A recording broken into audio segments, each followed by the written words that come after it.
Israel ने Iran के national security chief Ali Larijani को मारने का दावा किया है। इजराइल के डिफेंस मिनिस्टर इजराइल कार्ड्स ने कहा है कि 16 मार्च की रात की गई एयर स्ट्राइक में लारिजानी को मारा गया है।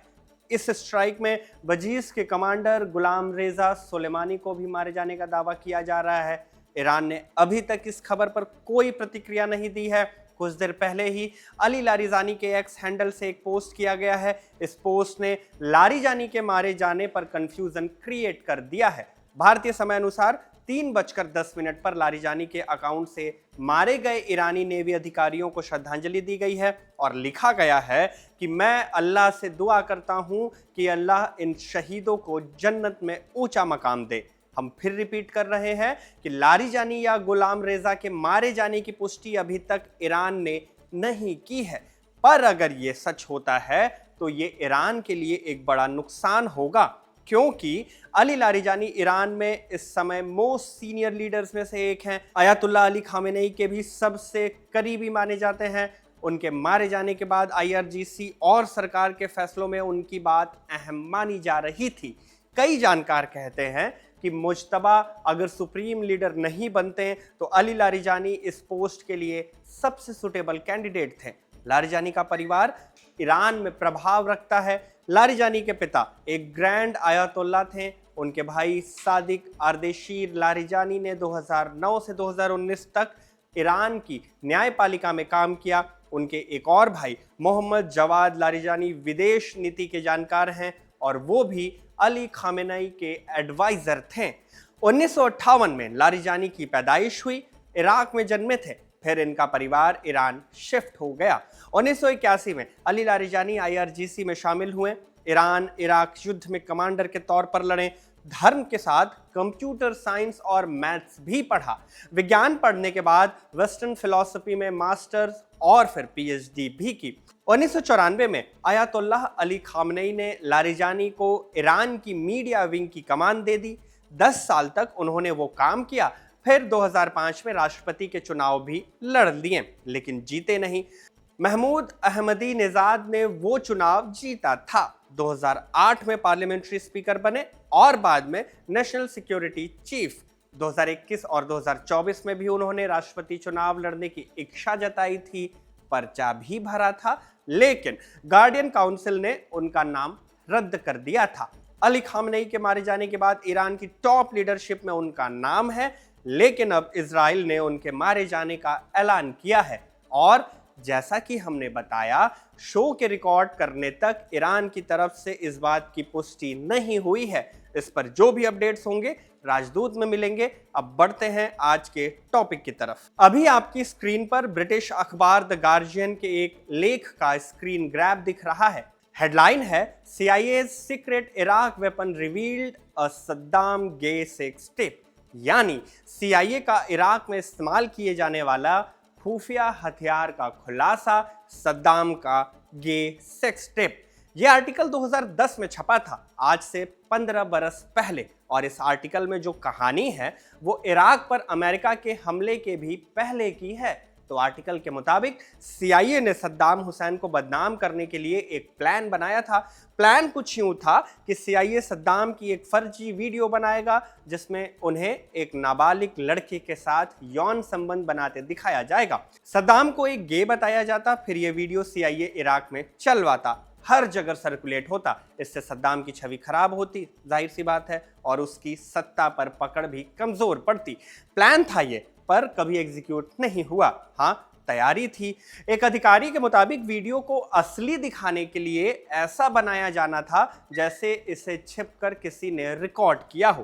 खैर, फिर इसी आर्टिकल में सद्दाम के अलावा ओसामा बिन लादेन का भी जिक्र है। CIA ने उसकी शराब पीते हुए वीडियोस रिलीज करने का प्लान किया था।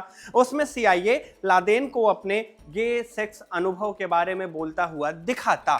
वैसे जब लादेन को एबटाबाद में मारा गया था तब अमेरिका ने दावा किया था कि उसके घर से पोर्नोग्राफी की CDs मिली हैं।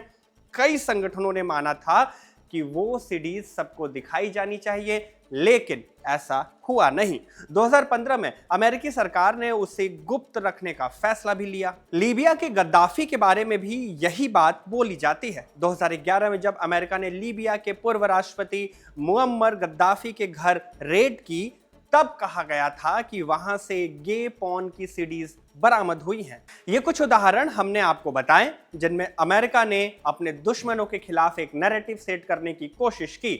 हम नहीं जानते कि ये दावे कितने सही हैं और कितने गलत थे, पर आलोचकों का एक धड़ा, बड़ा वाला धड़ा, इसे अमेरिका की टैक्टिक्स बताता है। अब इंटरनेट पर खोजने बैठेंगे तो इस तरह के दर्जनों उदाहरण आपको मिल जाएंगे, और ना सिर्फ अमेरिका के मिलेंगे बल्कि दूसरे देशों की करतूत भी सामने जरूर आएगी। इसे कहते हैं नैरेटिव वॉर। जैसे जैसे तकनीक आगे बढ़ी, ये नैरेटिव वॉर और भी ज्यादा तेज हो गया। आज इंटरनेट और एआई का जमाना है। लोगों को किसी भी बात का यकीन दिलाना बेहद आसान हो गया है। वीडियो में जिसकी शक्ल दिखानी हो, जिसकी आवाज सुनानी हो और जो कुछ भी कहलवाना हो, करवाना हो, सब कुछ एआई की मदद से मिनटों में किया जा सकता है। बिल्कुल ऐसे जैसे मैंने चुटकी बजाई, और ऐसा हो भी रहा है।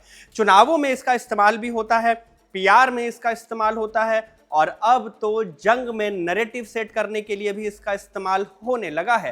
ताजा उदाहरण इजराइल के प्रधानमंत्री बेंजामिन नेतन्याहू की मौत का दावा है।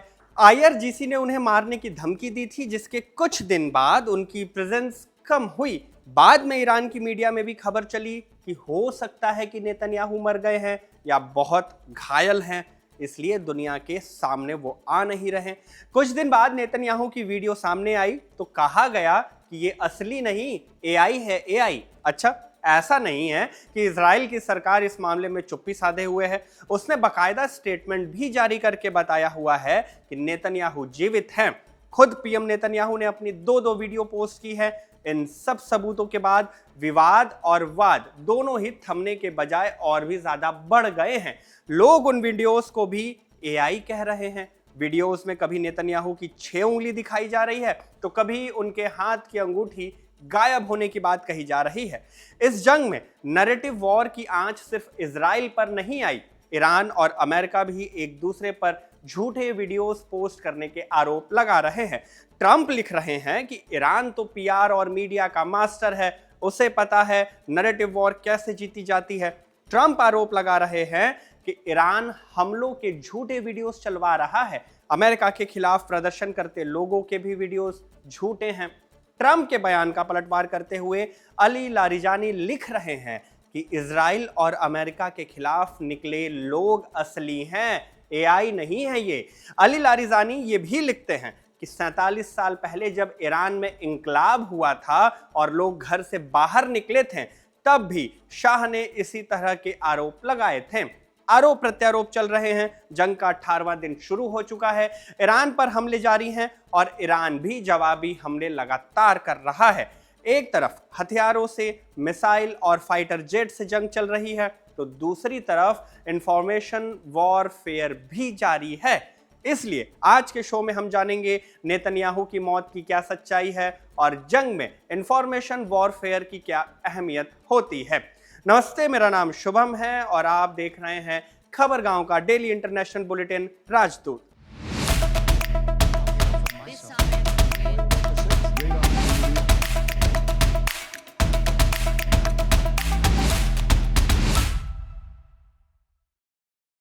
सबसे पहले बात नेतन्याहू की मौत से जुड़े दावों की ही करते हैं। 28 फरवरी को अमेरिका और इजराइल ने मिलकर ईरान पर हमला किया, वहीं से कहानी शुरू होती है।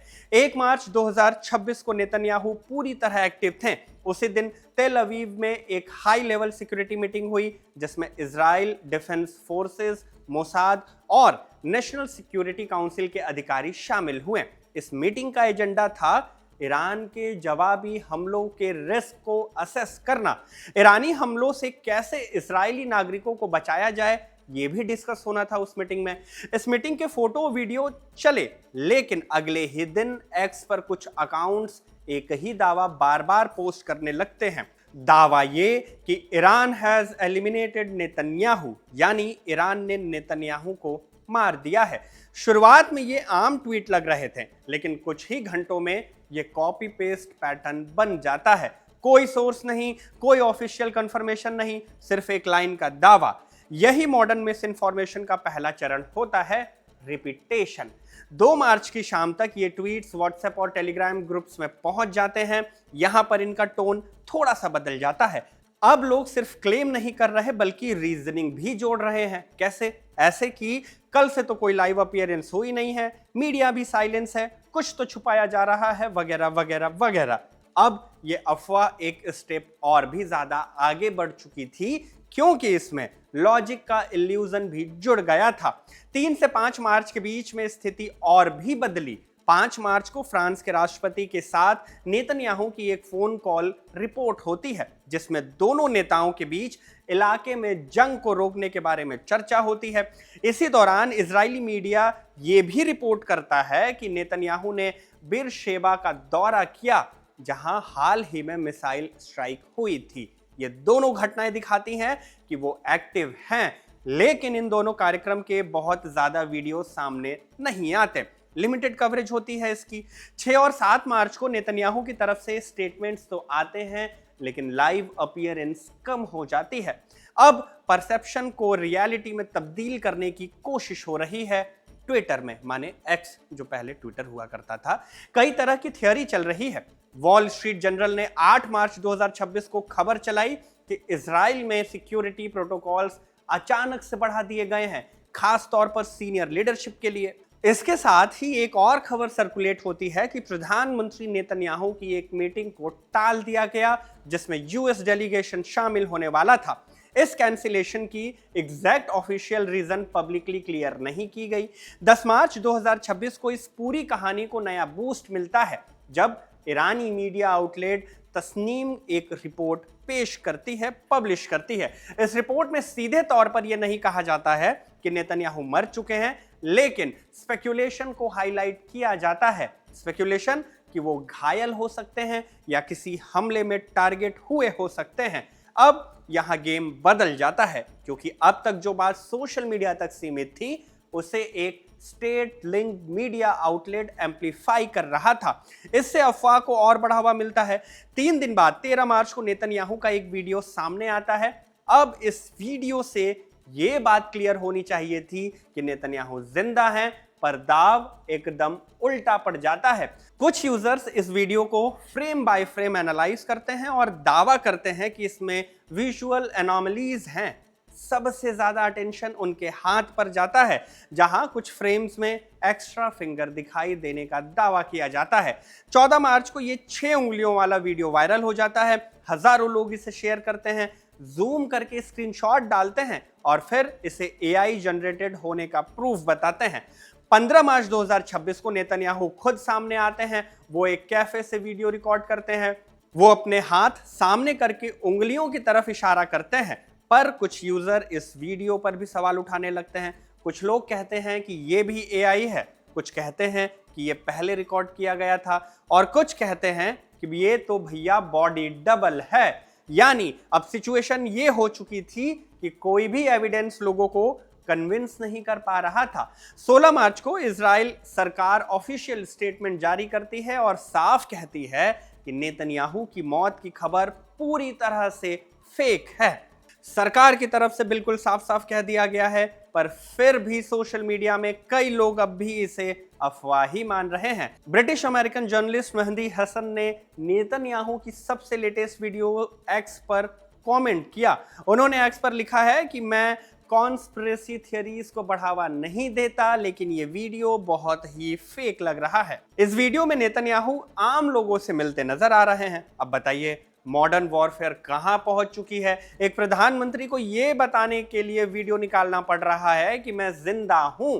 वैसे इसी मॉडर्न वॉरफेयर का इस्तेमाल करते हुए इजरायली सरकार जंग के समय रिपोर्टिंग बैन कर देती है। ये भी नैरेटिव की ही तो लड़ाई है। इजराइल नहीं दिखाना चाहता कि ईरान के हमलों में उसका नुकसान होता है, उसके लोग मरते हैं। इजराइल दुनिया को बताना चाहता है कि उसके एयर डिफेंस सिस्टम से ईरानी मिसाइल बचती ही नहीं। जून 2025 में जब इजराइल और ईरान की जंग हुई थी, उस समय इजराइल पर ईरानी मिसाइलों के गिरने के दर्जनों वीडियो सोशल मीडिया पर चले थे। इससे इजराइल का पीआर कमजोर हुआ था। इसलिए एहतियात बरतते हुए इस बार इजराइल ने नियम और भी ज्यादा सख्त कर दिए हैं। अब वहां के लोगों को भी हमले या उससे हुए नुकसान के फोटोज वीडियोस लेने पर पाबंदी लगाई जाती है। मॉडर्न वॉरफेयर का एक और उदाहरण देख लीजिए। 17 मार्च को खबर फैलाई गई कि ईरान के नए सुप्रीम लीडर मुज्तबा खामेनेई गे हो सकते हैं। अब इसके पीछे का खेल अब आपको समझा भी देते हैं। ईरान का वो तबका जो मुज्तबा को अपना रहबर मानता है और इस्लामिक रिजीम का समर्थन करता है, वो तबका होमोसेक्सुअलिटी को गलत मानता है। इसलिए हो सकता है कि अमेरिका उनके खिलाफ माहौल बनाने के लिए इस तरह की खबरें प्लान करवा रहा हो। अब सवाल ये है कि ये सब किया क्यों जाता है? इसका जवाब है मनोवैज्ञानिक दबाव। जब आप दुश्मन देश की जनता के मन में ये शक डाल देते हैं कि उनका नेता मजबूत नहीं या सच्चाई छिपा रहा है, तो आप बिना लड़ाई किए भी उसे अंदर से कमजोर कर सकते हैं। रही बात किसी नेता की मौत की अफवाह क्यों फैलाई जाती है इस सवाल की, तो ये इसलिए ताकि उनके देश की जनता, सेना और लीडरशिप के आत्मविश्वास को तोड़ा जा सके। ऐसा नहीं है कि ईरान वॉर में ही पहली बार इंफॉर्मेशन वॉरफेयर का इस्तेमाल किया जा रहा हो। मॉडर्न टाइम की लगभग हर जंग में इसका इस्तेमाल खूब हुआ है। सूडान वॉर हो, गजा वॉर हो या यूक्रेन वॉर, ये तो एआई का जमाना है साहब। जो चेहरा बना सकता है, आवाज बना सकता है, पूरा वीडियो बना सकता है, और आपके पास सोशल मीडिया तो है ही, जो कि उस वीडियो को लाखों करोड़ों लोगों तक कुछ ही घंटों में पहुंचा सकता है। यानी अब कहानी बनाना भी आसान है और उसे फैलाना तो और भी ज्यादा आसान। अब जंग सिर्फ हथियार से नहीं बल्कि लोगों के दिमाग के अंदर भी लड़ी जा रही है। अब जाते जाते एक अपडेट भी लेते जाइए।